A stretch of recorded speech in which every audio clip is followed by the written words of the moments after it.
हर भूमीचा पेश व्हावा, तिरंगा माझा गणवेश असावा, हे रक्त मातृभूमीसाठी सांडावं आणि हर एक जन्मी मला भारत देश मानवा, हर एक जन्मी माझा भारत देश व्हावा, माझा भारत देश व्हावा. नमस्कार, मी कार्तिकी दत्तात्रय नेटके, यशवंत होळकर माध्यमिक विद्यालय या शाळेतील इयत्ता 9वीची विद्यार्थिनी. प्रथमतः आपणा सर्वांना प्रजासत्ताक दिनाच्या हार्दिक हार्दिक शुभेच्छा. मित्रांनो, हे भारत, भा म्हणजे तेज आणि रथ म्हणजे रथमान, तेजाचा रथमान झालेला देश म्हणजे भारत. इंग्रजांनी आपल्या भारताकडून हिरावून घेतलेलं हेच ते तेज. पुन्हा स्वातंत्र्य मिळवण्यासाठी अनेक देशसेवक लढले, झगडले. कैकांनी आपल्या प्राणांची आहुती दिली, कैकांनी आपल्या प्राणांची आहुती दिली. तेव्हा कुठे आपल्याला हे स्वातंत्र्य मिळालं.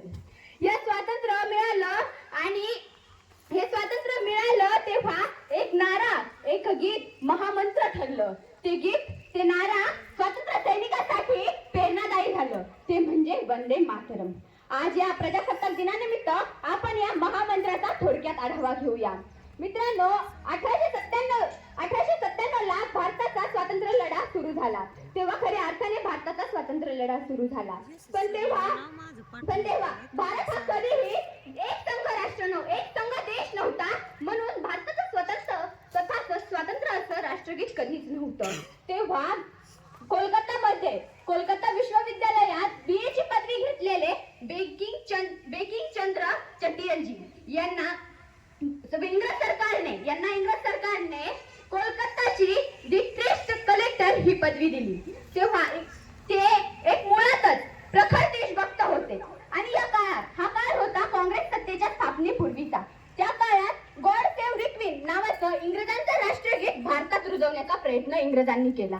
तेव्हा या राष्ट्रगीताला भारतीयांनी प्रखर विरोध केला होता. त्यांच्या मनात प्रखर तिरस्कार होता. तेव्हा पण गरज होती ती राष्ट्रगीताची. आणि 7 सप्टेंबर 1876 रोजी बंकिमचंद्र चटर्जी यांच्या लेखणीतून अवतरलं ते वंदे मातरम हे गीत. आणि पुढे बंकिमचंद्र चटर्जी यांनी संन्यासाचा बंड या ऐतिहासिक घटनेवर आनंदमठ नावाची एक कादंबरी 1882 साली प्रकाशित केली. आणि त्या कादंबरीत वंदे मातरम हे गीत समाविष्ट केले. आणि हे गीत असल्यामुळे ही कादंबरी अल्प काळात लोकप्रिय झाली आणि त्यामुळे या गीताला जनमानसांची पसंती मिळाली. वंदे मातरम सुजलम सुफलम मलयज शीतलम सस्य श्यामला वंदे मातरम. अर्थात हे भारत माते तुला मी प्रणाम करते. फुलांनी बहरलेली दक्षिणेच्या वायू लहरांनी श्यामल शांत असणारी समृद्ध अशा भारत मातेला मी नमन करते. या गीताचं वर्णन करताना कविश्रेष्ठ कुसुमाग्रज म्हणतात, वेदमंत्राहुनी आम्हा वंदे वंदे मातरम. वेदमंत्राहुनी आम्हा वंदे वंदे मातरम. माऊलीच्या मुक्ततेचा यत्न झाला भारती. त्यात लाखो वीर देती जीवनांच्या आहुती. आहुतींनी सिद्ध केला मंत्र वंदे मातरम. आहुतींनी सिद्ध केला मंत्र वंदे मातरम. शांतीवादी निष्ठुरांशी शांतीवादी झुंजले. वेदमंत्राहुनी आम्हा वंदे वंदे मातरम. वेदमंत्राहुनी वंदे आम्हा वंदे मातरम. पण आपण त्या गीताचा आदर केला पाहिजे. आपण त्या गीताचा आदर